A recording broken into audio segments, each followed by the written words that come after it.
से मोहन लड़ुआइल बा तोहार एमे कौन दोष बाटे बोलो ना हमार एहो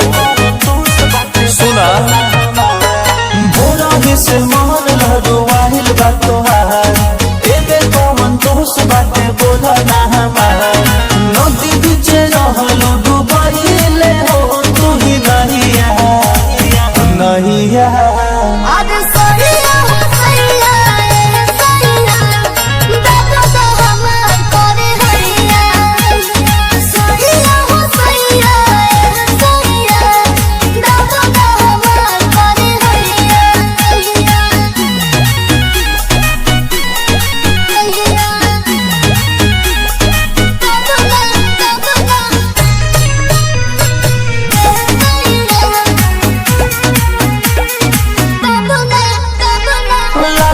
की बाड़ू कम जोर धनिया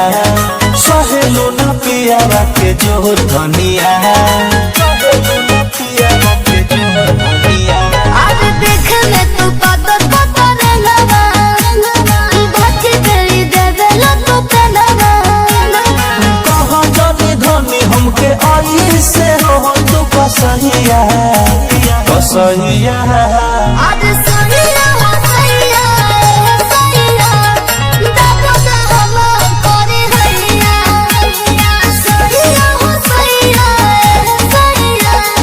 दादा दा हम करे हैया